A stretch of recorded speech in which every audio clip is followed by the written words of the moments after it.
لا حول ولا قوة إلا بالله العلي العظيم. أعوذ بالله السميع العليم من الشيطان اللعين الرجيم. بسم الله الرحمن الرحيم.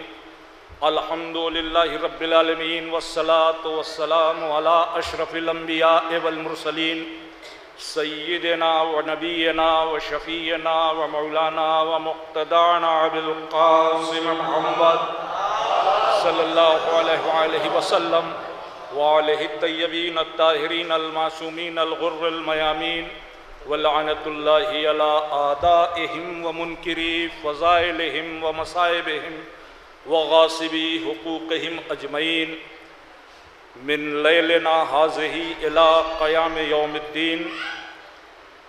بسم اللہ الرحمن الرحیم. رب اشرح لی صدری ویسر لی امری واحلل عقدۃ من لسانی یفقہوا قولی.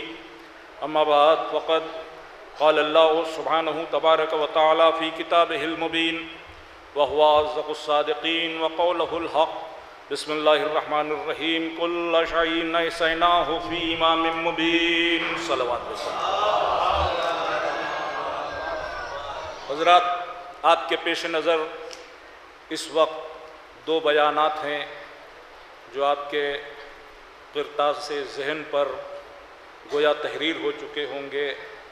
ایک مولانا سیف عباس صاحب قبلہ کی گفتگو اور دوسرے مہاراج کمار محمد امیر احمد خان صاحب کی گفتگو. میں چند لمحوں میں صرف یہ چاہتا ہوں کہ ان حضرات نے جو قندیل روشن کی ہے اس کی شعاؤں کو اور آگے بڑھاتے ہوئے اپنی بات کو مکمل کر دوں. سورہ مبارکہ یاسین کی 12ویں آیہ کریمہ کے ایک ٹکڑے کی تلاوت کا شرف حاصل کیا اور یہیں سے بات شروع ہو رہی ہے. ارشاد ہو رہا ہے کہ ہم نے ہر شے کا احساء امام مبین میں کر دیا. گویا عظمت امامت کو خود قرآن پہچنوا رہا ہے کہ کوئی شے ایسی نہیں ہے کہ جس کا احساء امام مبین میں نہ کیا گیا ہو. مقصد صرف یہی ہے کہ اشیاء میں کوئی چیز ایسی نہیں کہ جس کا علم سینہ امامت میں محفوظ نہ ہو. اگر آپ محسوس کریں تو شے آپ بھی جانتے ہیں، ہم بھی جانتے ہیں، ہمارے محاورے والی شے نہیں کہ کوئی شے ہے. شے کسی بھی چیز کو کہتے ہیں. کوئی میٹر، کوئی شے، تمام مادی کیفیتیں شے پر منحصر ہیں. شے سیال بھی ہو سکتی ہے، شے سخت گیری کی حامل بھی ہو سکتی ہے، شے ہوا کی صورت میں بھی ہو سکتی ہے.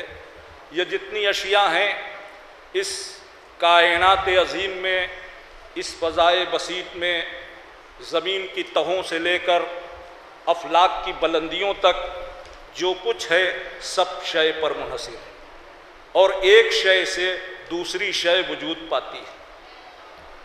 عزیزان اکرامی، کوئی شے ہو تو آپ کوئی شے بنا سکتے ہیں، کوئی شے نہ ہو تو آپ کچھ نہیں بنا سکتے. کوئی شے ہو تو کوئی شے بنا دیں گے. پینسل ہو تو کاغذ پہ تصویر کے نقش ابھار دیں گے. اینٹیں ہوں، مورنگ ہو، سیمنٹ ہو تو عمارت کی شکل بن جائے گی. سنگ مرمر کا پتھر تھا تو تاج محل بنا. یعنی آپ جب کچھ بناتے ہیں تو آپ کے بنانے کا معیار یہ ہے کہ کوئی شے ہو تو آپ کوئی شے بنائیں. آپ بغیر شے کے کچھ نہیں بنا سکتے.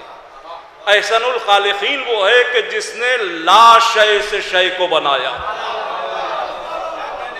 جس نے کچھ نہیں سے سب کچھ بنا دیا، کچھ نہیں سے سب کچھ بنا دیا ہے. اور اسی بات کو امام صادق علیہ السلام نے ارشاد فرمایا. احتجاج تبرسی مشہور کتاب ہے. آپ ملاحظہ فرمائیں کہ امام سے سائل یہ کہہ رہا کہ آپ کس چیز سے بنے. امام نے فرمایا کہ اللہ نے سب سے پہلے ہمارا نور خلق کیا.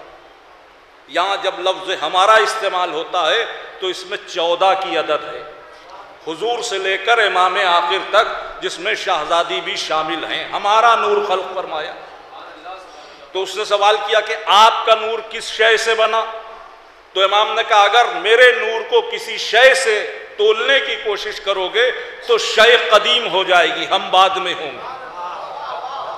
تو پھر اس نے کہا آپ کیسے بنے؟ تو امام نے فرمایا کہ ہمارا نور سب سے پہلے بنا، پوری کائنات شے سے بنی ہے، ہم لا شے سے بنے۔ پوری کائنات شے سے بنی ہے اور ہم لا شے سے بنے۔ امام نے ارشاد فرمایا پوری کائنات شے سے بنی ہے، ہم لا شے سے بنے۔ عزیزان گرامی، اب یہ لا شے ہے کیا؟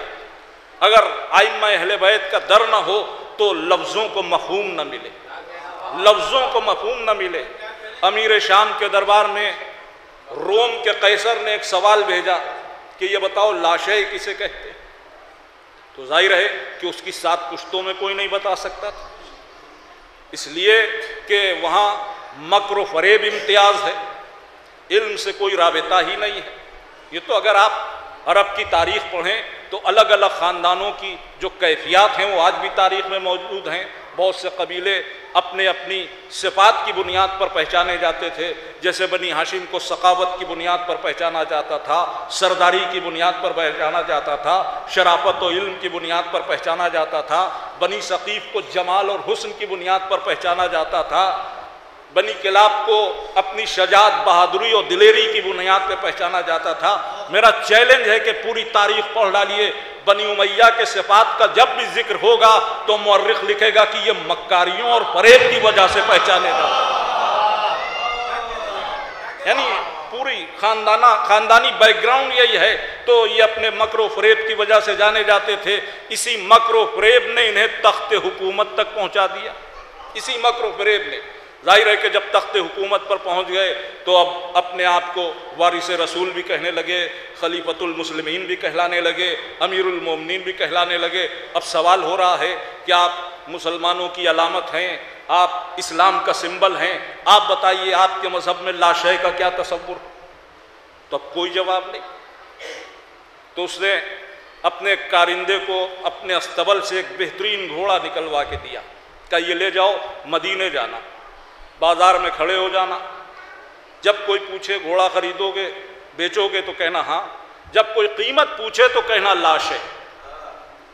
اب وہ گھوڑا لے کر وہ آ گیا، اور جب وہ چلنے لگا تو فقرہ ملتا ہے روایت میں کہ اس امیر شام نے خود کہا کہ قسم خدا کی مجھے یقین ہے کہ سوائے حسن ابن علی کے کوئی جواب دے نہیں سکتا۔ اب وہ مدینے آ گیا اور مدینے کے بازار میں کھڑا ہو گیا، اور لوگ بھی جمع ہونے لگے۔ گھوڑا بہت خوبصورت تھا اور بڑے نسل کا اور بہترین گھوڑا، اور جو ہے پوچھ رہا ہے بھائی گھوڑا بیچو گے؟ کہاں، کیا قیمت ہے؟ کہا لا شے۔ اب ہجوم بڑھتا جا رہا ہے، قیمت ہی نہیں سمجھ میں آ رہی۔ امام حسن کا گزر ہوا ہجوم کے قریب، کیا بات ہے؟ کہ گھوڑا بک رہا، کیا کوئی خریدار نہیں؟ کہ خریدار تو اس وقت ہوں کہ جب قیمت سمجھ میں آئے۔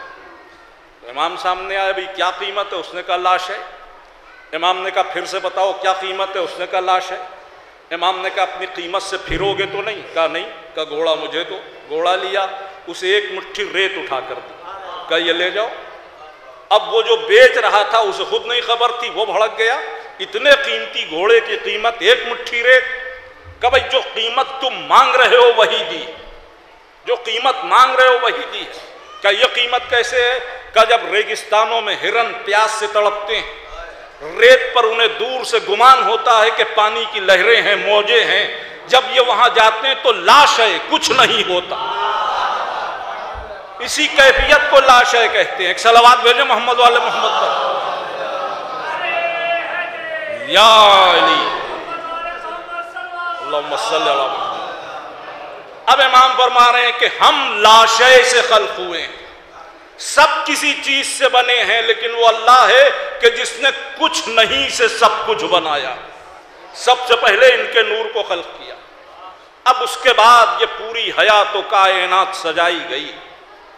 عزیزان گرامی، جو کچھ بھی مناظر اس کائنات میں نظر آتے ہیں انہی کے طفیل میں، اور کہیے تو اس بات کو یوں عرض کر دوں کہ خالق نے ان کو خلق کیا، یہ مخلوق اول ہے، یہ کائنات کی تخلیق کا حرف اول ہے، یہ خلق ہوئے، وہ خالق تھا، مخلوق نے سجدے شروع کیے، عبادتیں شروع کی، تمجید شروع کی، تحمید شروع کی، تسبیح شروع کی، تحلیل شروع کی، وہ تسبیح کرتے رہے، وہ دنیا بناتا رہا۔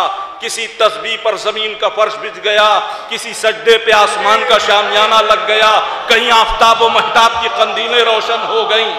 ان کی عبادتوں کے صدقے میں کائنات بنی، سب چیزیں ان کے سامنے خلق ہوئی ہیں۔ تو اب قرآن صحیح کہہ رہا ہے کہ ہر شے کا علم ان کے سینے میں، کیونکہ ہر شے ان کے سامنے بنی، کوئی شے ایسی نہیں کہ جو ان سے الگ ہٹ کر بنی ہو، ہر شے ان کے سامنے بنی۔ عزیزان گرامی، بس ایک بات اور گفتگو تمام ہو جائے کہ کبھی کبھی تھوڑا سا فرق ہو جاتا ہے، علم ہونا اور بات، بہت سی باتوں کا علم ہمیں بھی، ہم صبح اٹھ کے سورج کو نکلتے ہوئے دیکھتے ہیں تو ہمیں علم ہے کہ یہ سورج ہے، ہمیں علم ہے کہ یہ روشنی دیتا ہے، ہمیں علم ہے کہ اس کے ذریعے پودے تیار ہوتے ہیں، ہمیں علم ہے کہ فصلوں کو یہی سورج کی شعاعیں پکاتی ہیں، ہمیں علم ہے کہ یہ سورج اگر ہٹا لیا جائے تو کائنات ایک ایسے برکت آمیز ماحول میں ڈھل جائے گی کہ سب کچھ تباہ ہو جائے گا، برباد ہو جائے گا۔ یہ سب ہمارے علم میں ہے، چاند ہمارے علم میں ہے، ستارے ہمارے علم میں ہیں۔ علم میں ہونا اور بات ہے، اختیار میں ہونا اور بات ہے۔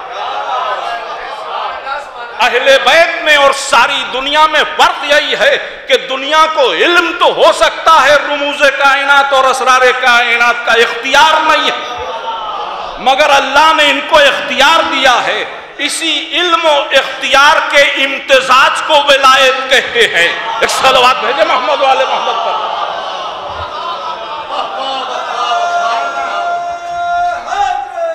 یا صلی اللہ علیہ وسلم، یہ علم و اختیار کا امتزاج ہے، اسی کو ولایت کہتے ہیں۔ اب غور کیجئے کہ یہ باتیں خالص خطابت کے نقطۂ نظر سے نہ سماعت فرمائیے، خود پانچویں امام محمد باقر علیہ السلام ارشاد فرما رہے ہیں کہ تم یہ سمجھتے ہو کہ سورج وہ نکالتا، اب پانچویں امام ارشاد فرمائیں، تم یہ سمجھتے ہو کہ سورج وہ نکالتا، تم یہ سمجھتے ہو کہ بارش وہ برساتا، تم یہ سمجھتے ہو کہ فصلوں کو پودوں کو زمین سے وہ رویدہ کرتا ہے، حالانکہ یہ وہ کام ہے جو ہم کرتے ہیں۔ یہاں بھی ہم کے حدود میں 14 ہیں، یہ وہ کام ہے کہ جو ہم کرتے ہیں۔ اس کے بعد جب فقرہ ارشاد فرمایا کہ کبھی کبھی وہ ہم ہو جاتا ہے، ہم وہ ہو جاتے ہیں، کبھی کبھی وہ ہم ہو جاتا ہے اور ہم وہ ہو جاتے ہیں، پھر فرمایا پھر بھی وہ ہے اور ہم ہیں۔ ایک صلوات بھیجے محمد والے محمد پر۔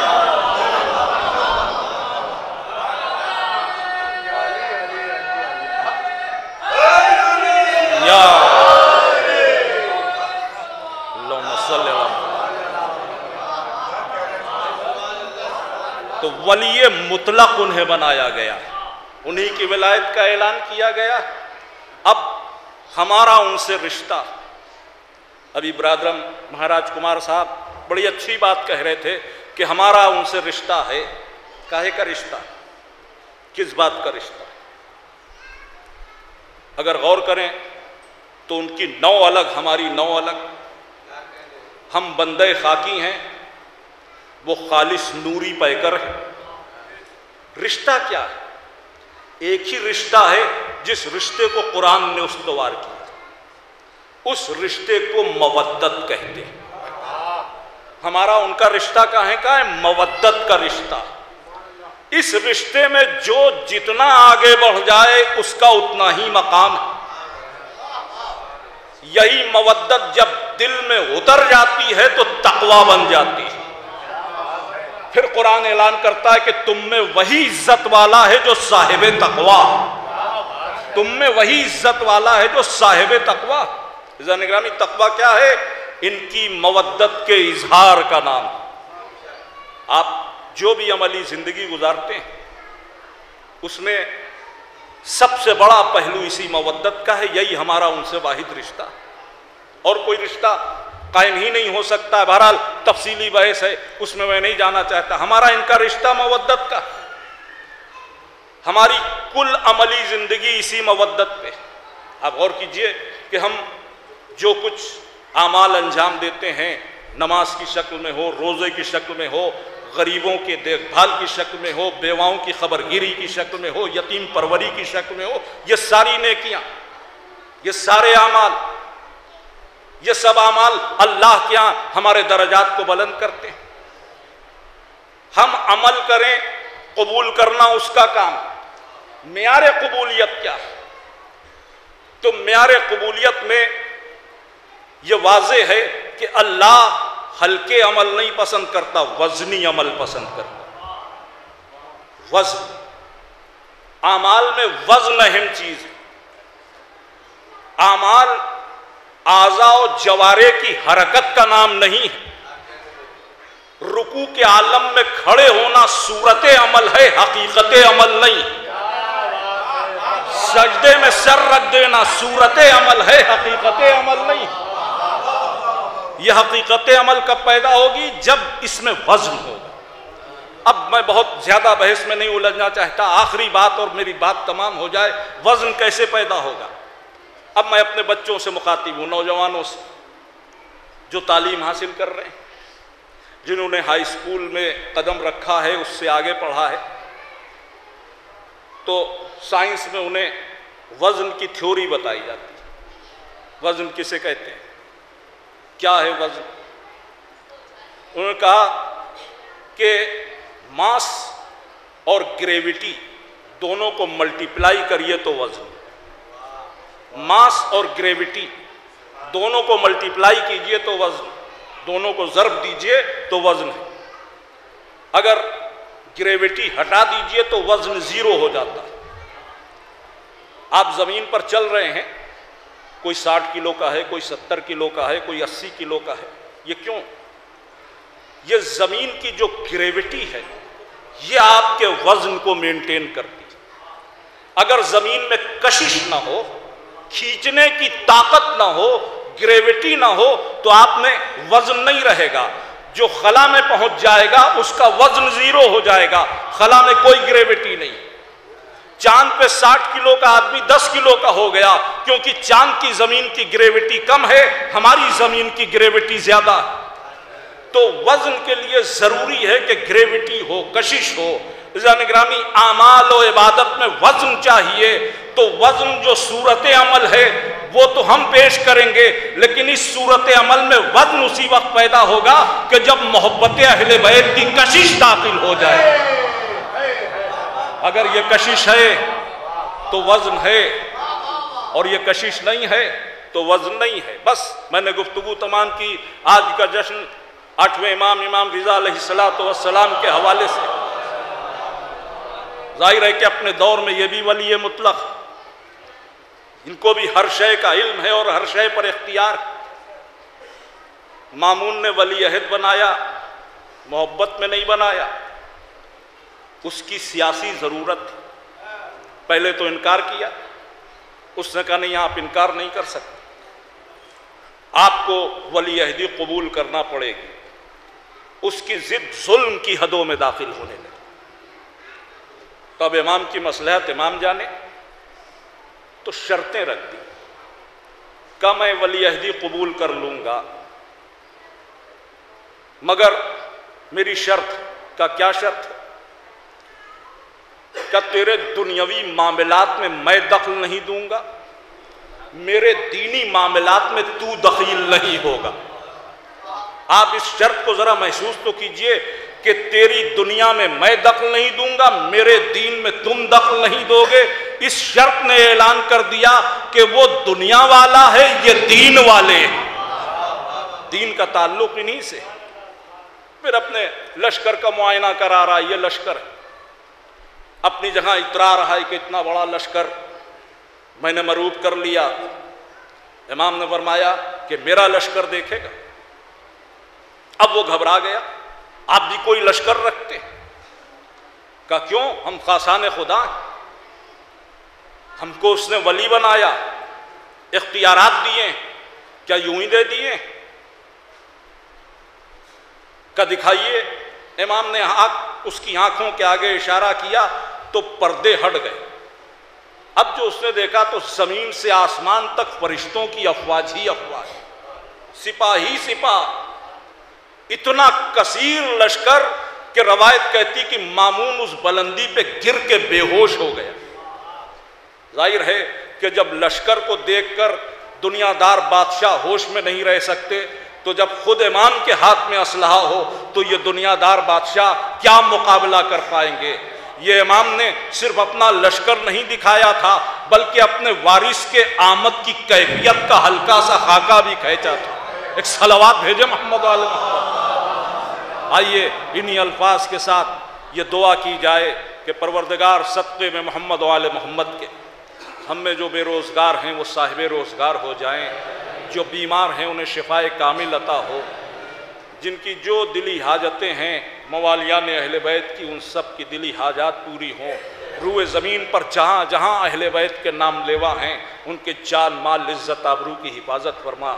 اہل بیت کے چاہنے والوں کو دنیا کی ہر قوم پہ سربلندی عطا کر دے۔ اے میرے معبود صدقے میں 8ویں امام کے جو مسافرین ہیں ان کا سفر بخیر ہو، اور دعاؤں میں سب سے بڑی دعا یہ ہے کہ ہم سب کے دل مرتے وقت تک ولائے اہل بیت میں سرشار جئیں تو ان کی محبت میں، موت آئے تو ان کی محبت میں۔ پروردگار انتشار ہمارے مخالفوں کی صفوں میں ہو، ہماری صفوں میں اتحاد و محبت کی ہوا کو جلا دے اور ہموار کر دے۔ فقط